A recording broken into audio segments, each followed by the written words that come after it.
அனைவருக்கும் வணக்கம். இன்றைக்கி நான் படிக்க போகிற புத்தகம் சுஜாதா அவர்களின் செல்ஃபோன் பயனுள்ளவை.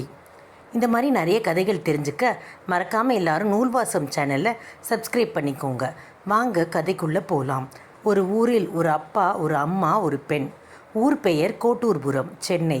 அப்பா பெயர் சீதாராமன், அம்மா பெயர் அனுசையா, பெண் பெயர் பிரீதா. வயது முறையே 47, 37, 17. அப்பா எல்ஐசியில் இருந்து ராஜினாமா செய்துவிட்டு புதிய தனியார் காப்பீட்டு அதாவது இன்சூரன்ஸ் கம்பெனியில் பெரிய வேலையில் இருப்பவர். சம்பளம் அதிகம், டென்ஷனும் அதிகம். ஒரு முறை பைபாஸ் ஆனதுக்கு பிறகு சிகரெட்டை நிறுத்தியவர். அம்மா சின்ன குழந்தைகளை அவசரமாக நடனமாடி அரங்கேற்றத்துக்கான நடனப் பள்ளியில் பொழுதுபோக்கு பணியாசிரியை. வசதியான குடும்பம், 2 கார், டொயோட்டா, டாட்டா, ஒரு நாய், தோட்டக்காரர், வேலைக்காரி, சமையல்காரி, டிரைவர். இந்த கதை பிரீதாவுக்கு செல்போன் கொடுப்பதை பற்றி அதிகாலையில் சர்ச்சையுடன் துவங்குகிறது.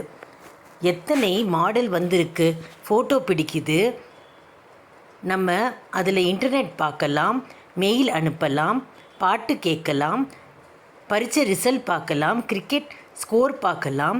வாங்கி தந்தா குறைஞ்சா போயிடுவீங்கப்பா. அப்பா பெண்ணை பையன் போல வளர்க்க வேண்டும் என்பவர். எனக்கு பூரண சம்மதம்தான், உங்கள் அம்மா தான் வேண்டாங்கிறா. ஏன் அவளையே கேளு. அம்மா பெண்ணை பெண்ணாக வளர்க்க வேண்டும் என்பாள். செல்ஃபோன் வந்தால் உடனே பாய் ஃப்ரெண்ட் வந்துடுவான்.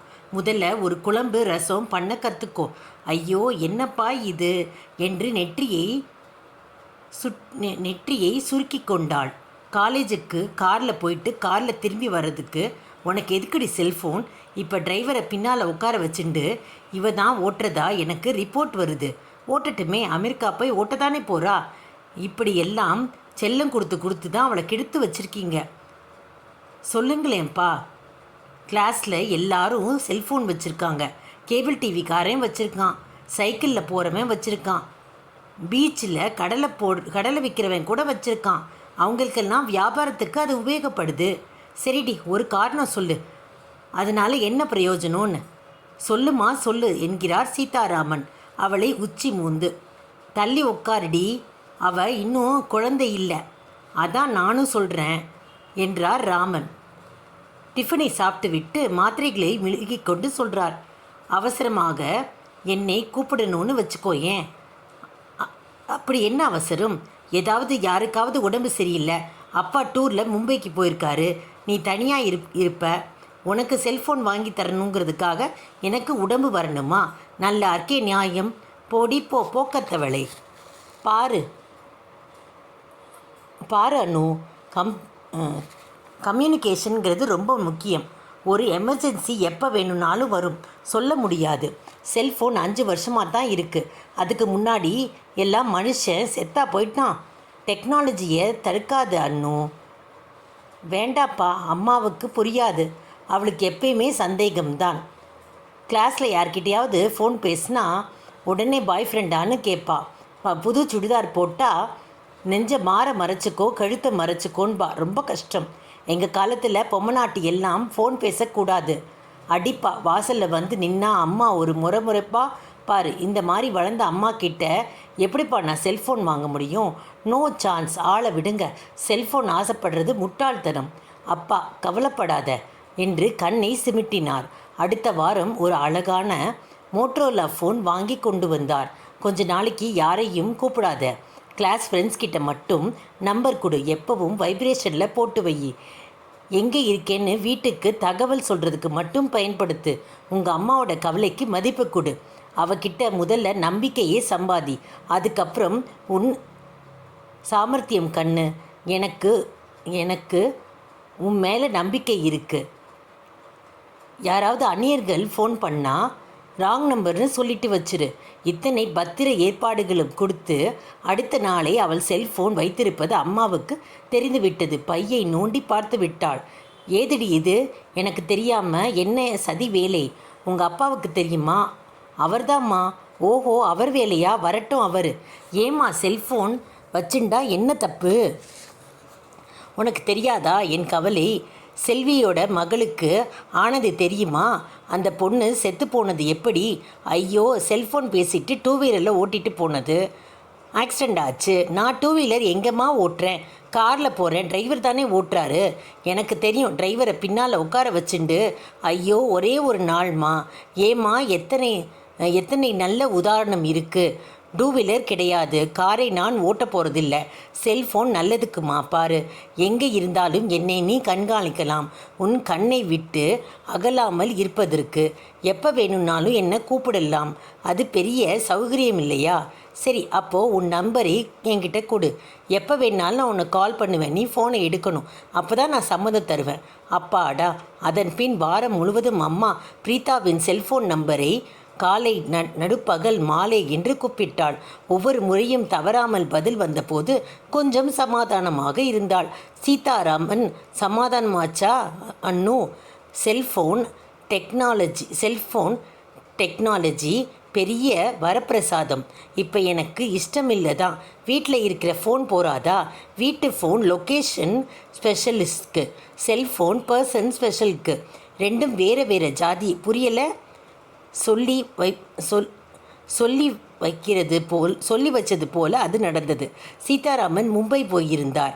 பிரீதா ஸ்பென்சர் பிளாசாவுக்கு நண்பர்களுடன் சென்றிருந்தாள். வீட்டில் டிரைவரும் இல்லை. வாட்ச்மேன் டீ சாப்பிட போயிருந்தான். நாய் குரைத்தது. அனுசையா வாசல் விளக்கை போட்டாள். கேட்டருகே ஒருவன் பரட்டை தலையுடன் தள்ளாடி கொண்டிருந்தான். ஏய், உனக்கு எதுக்கு இத்தனை பெரிய வீடு? திறங்கடா தேவடியா பயலுகளா. அவன் என்னவோ உளறிக்கொண்டு கேட்டை சப்தம் பண்ணினான். அனுசையா பதறி போனாள். என்ன செய்வது என்று தெரியவில்லை.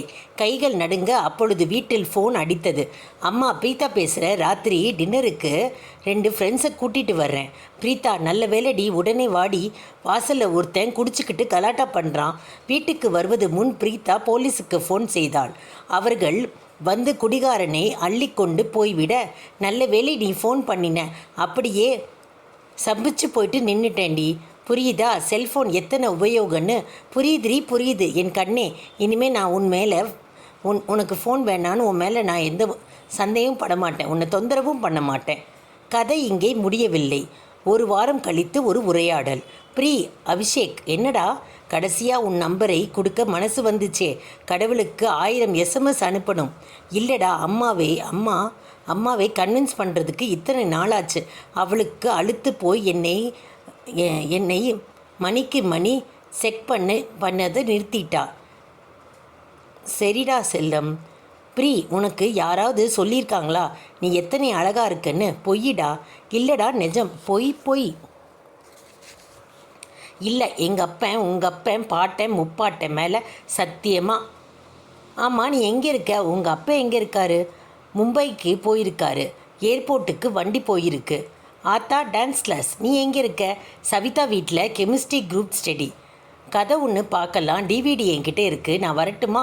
பைக் எடுத்துகிட்டு. ஐயோ, அம்மாவுக்கு தெரிஞ்சா பலி. பேசவாவது செய்யலாம்ல. பேசு. சரி, பேசு. யாராவது சொல்லியிருக்காங்களா நீ எத்தனை அழகாக இருக்கன்னு?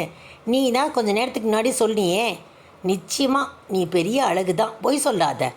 என் ஃப்ரெண்ட்ஸ் எல்லாம் அசந்துட்டாங்க. எப்படிடா நவாப்பழ கலரில் இருக்க உனக்கு எலுமிச்சை கலரில் பிடிச்சிருக்கேன்னு? எனக்கு நவாப்பழம் பிடிக்கும். நாக்கெல்லாம் நீளமாகும். தொண்டையை அடைக்கும். நீ மாம்பழம். அப்புறம் மாதுளை கன்னம். புதுசாக ஏதாவது சொல்லு. புதுசாக ஒரு படம் ஒன்று. அதுக்கு நம்ம போய் பார்க்கலாமா? இல்லை, நான் வரல. ப்ளீஸ், வேண்டாம், நான் வரல.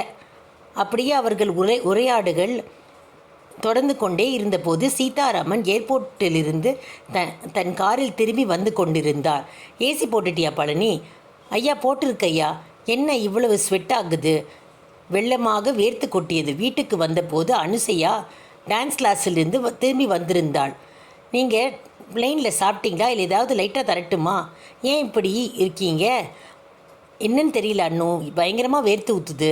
நம்ம டாக்டருக்கு பிரகாஷ்க்கு ஃபோன் பண்ணி கூப்பிடு. எங்கே பிரீதா படிக்க போயிருக்கா. சொல்லி உடனே அவளையும் வர சொல்லு. எனக்கு என்னவோ அவளை பார்க்கணும் போல இருக்குது. பிரீதா ஃபோன் செய்தது பிரீதாவுக்கு ஃபோன் செய்தபோது number busy, please try again later என்று செய்தி வந்தது.